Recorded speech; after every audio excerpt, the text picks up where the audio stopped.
Bonjour. Alors, comment se libérer de la maladie?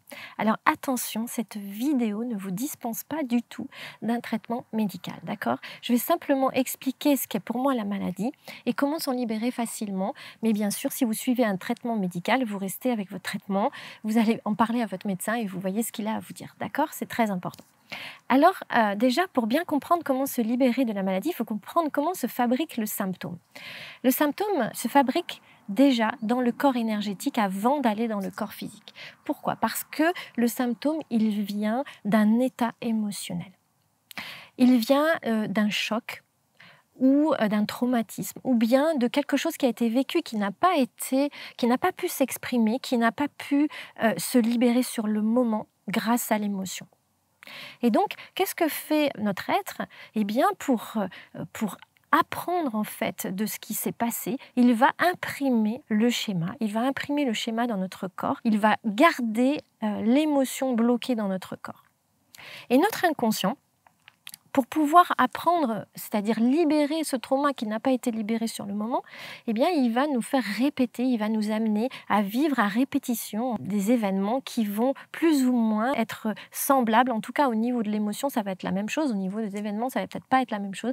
Mais il va nous inviter à vivre des choses qui vont réaffirmer ce trauma. C'est pour ça qu'en fait, on a l'impression, vous savez, la loi des séries, où on a l'impression de toujours vivre la même chose, c'est simplement qu'il s'est passé quelque chose à un moment donné qui a été traumatisant pour vous. Vous n'aviez pas la possibilité d'exprimer quoi que ce soit par rapport à ça, et ça a créé aussi quelque chose qui n'avait pas de solution directe, et du coup, eh bien, votre inconscient, il cherche pour la survie, pour la survie de l'individu, mais aussi pour la survie de l'espèce, il va chercher en fait la solution qui n'a pas été trouvée à ce moment-là, et il va chercher à ce que à ce que ce traumatisme puisse s'exprimer. Il vous fait rejouer sur la durée, eh bien, les événements, ça peut être toutes les années, ou tous les 5 ans, ou tous les 6 ans, j'en sais rien, ou tous les 10 ans. En tout cas, c'est récurrent, plus ou moins, d'accord. Et à un moment donné, eh bien, à force de ne pas pouvoir exprimer cette émotion, eh bien, ça va s'exprimer dans le corps. Pourquoi ça s'inscrit d'abord dans le corps énergétique? Eh bien, parce qu'on n'est pas qu'un corps physique, d'accord? Le corps physique, c'est la densification de la conscience, c'est-à-dire que c'est le dernier étage, on va dire, de notre être. On ne le voit pas, mais on n'a pas un seul corps énergétique, on en a plusieurs. Et donc, petit à petit, ça vient s'inscrire dans le corps physique. Et là, ça se traduit sous la forme d'un symptôme. Alors, comment du coup est-ce qu'on libère le symptôme? Quel que soit le symptôme, on va trouver, bien sûr, comme je viens de vous l'expliquer, une origine émotionnelle, on va trouver une histoire à l'origine de ce symptôme. Et parfois, le truc énorme, c'est que non seulement on trouve le symptôme, on trouve l'histoire dans l'enfance, mais on trouve une histoire qui est en corrélation chez les ancêtres et aussi dans les vies passées. Et donc, en fait, c'est comme si on avait 3 portes d'entrée, la porte d'entrée des vies passées, de la vie des ancêtres et de la vie de l'enfance, dans l'enfance. Et ces 3 portes d'entrée nous permettent d'accéder à l'événement. Mais c'est important de les libérer dans les 3, vous voyez? C'est-à-dire que ça peut, parfois, on peut libérer complètement dans l'enfance et puis voilà, tout le reste va s'ouvrir aussi. Mais souvent, ce que j'ai pu remarquer quand je travaille avec les gens, c'est que souvent, en fait, il y a plusieurs étages à libérer. C'est-à-dire qu'une fois qu'on a libéré ce qui se passe dans l'enfance, il faut qu'on aille voir chez les ancêtres, il faut qu'on aille voir aussi dans les vies passées.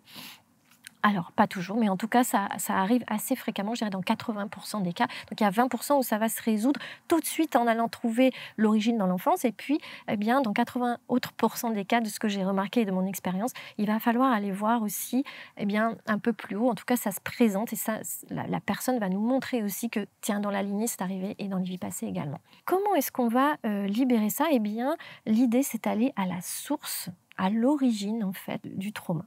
Et comment est-ce qu'on va savoir ça? Il y a plusieurs façons, évidemment. Vous pouvez le faire d'une manière symbolique, c'est-à-dire vous pouvez utiliser des techniques comme l'hypnose qui vont aller d'une manière symbolique, en fait, libérer ce qui est là sans connaître forcément l'histoire, mais en tout cas, ça va avoir un effet positif. Ou alors, vous pouvez y aller d'une manière, en faisant comme une route vers le passé, avec des techniques qui vous ramènent dans le passé, comme le décodage biologique, par exemple, qui part du ressenti et qui va vous aider, en fait, à aller voir, comment dire, l'émotion bloquée. Ou alors, bien sûr, sûr, vous pouvez utiliser une technique qui va directement aller voir, comme la thérapie intuitive que j'utilise, où vous allez aller connecter directement à ce moment-là, à cette histoire. Et là, en fait, parce que le thérapeute intuitif, il a de l'empathie et parce qu'il connecte à la vérité de la personne, il va pouvoir ressentir exactement ce qui s'est passé. C'est ça qui est merveilleux, en fait. Et du coup, ça va permettre d'aller libérer l'émotion en permettant aussi à la personne d'exprimer cette émotion. Et souvent, les personnes, quand on va connecter à l'histoire, elles connectent tout de suite à l'émotion et elles la ressentent, elles ne savent même pas pourquoi parfois, et elles peuvent en fait libérer l'émotion qui est restée bloquée, pardon, et qui permet en fait de libérer le symptôme. Alors évidemment, quand on a, il n'y a pas que l'émotion bloquée, il y a aussi toutes les croyances qui sont faites autour du symptôme et qui vont faire que ça va plus ou moins se libérer. Si effectivement vous avez un symptôme chronique depuis 20 ans, vous êtes carrément identifié au truc, donc ça veut dire que non seulement il faudra aller libérer l'histoire d'origine, mais aussi il va falloir aller libérer l'identification aux symptômes, d'accord? Parce que je vois souvent des gens qui veulent guérir des choses, qui veulent soigner des choses, qui veulent se libérer, on va dire, d'un symptôme, et puis qui finalement restent avec parce qu'elles se sont tellement identifiées que de toute façon, c'est comme s'ils étaient perdus d'avance. Et puis aussi, il y a aussi les croyances. Quelle est votre foi, votre croyance par rapport à ce qui est possible ou pas de libérer en tant que symptôme?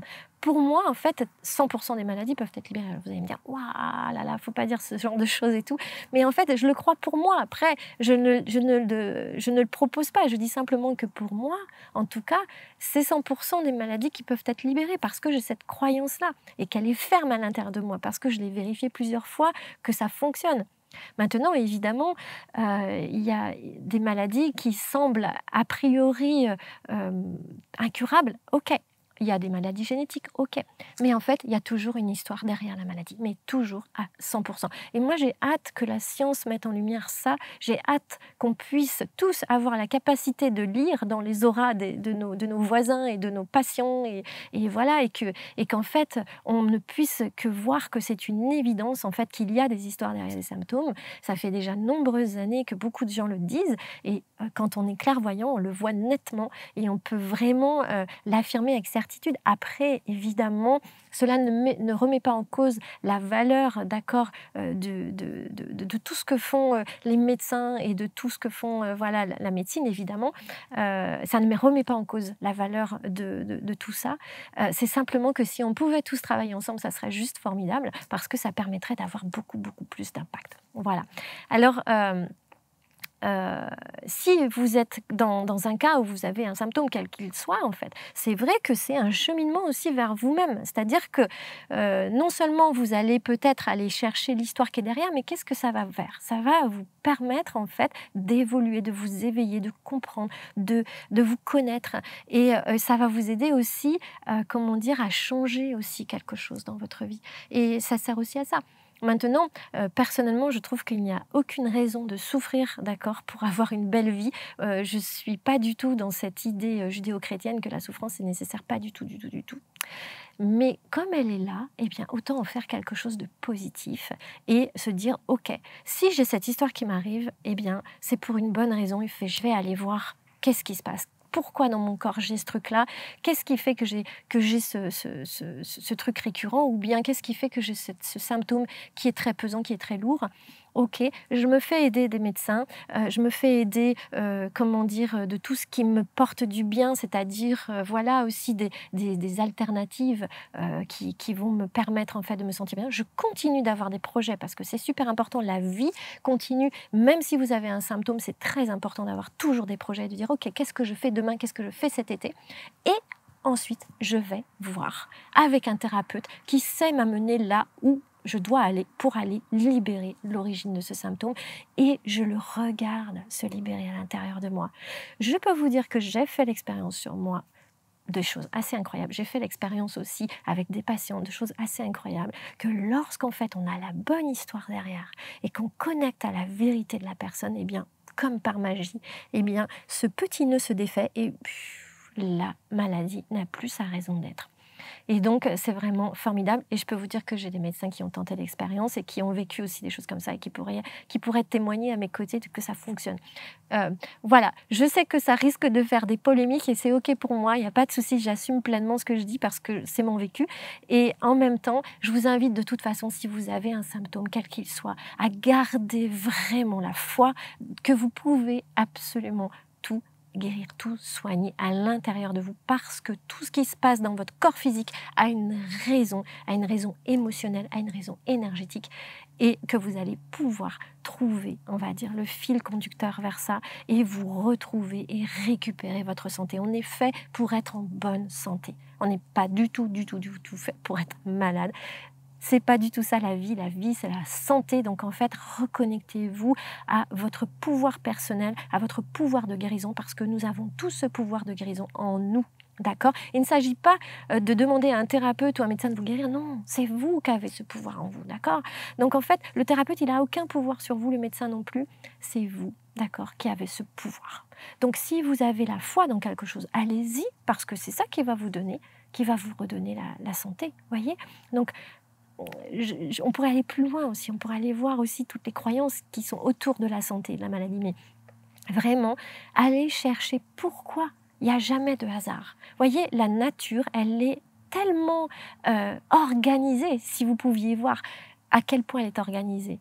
En fait, tout est géométrique dans la nature, absolument tout. Donc en fait, tout a un sens, vous voyez? Et même quand on croit que ça n'a pas de sens, derrière, il y a toujours un sens. Si vous allez chercher le sens, vous allez trouver la solution et vous allez libérer ça. Et quand vous verrez que ça n'a plus d'utilité, puisque vous avez trouvé le sens, ça n'a plus d'utilité d'être là, et bien du coup, vous allez voir que vous allez retrouver la pleine santé. En tout cas, c'est mon souhait le plus cher pour vous si vous avez des symptômes. C'est mon souhait le plus cher pour vous. Et j'espère vous avoir aidé à comprendre et à trouver des clés pour que vous puissiez vraiment être plus heureux. Merci.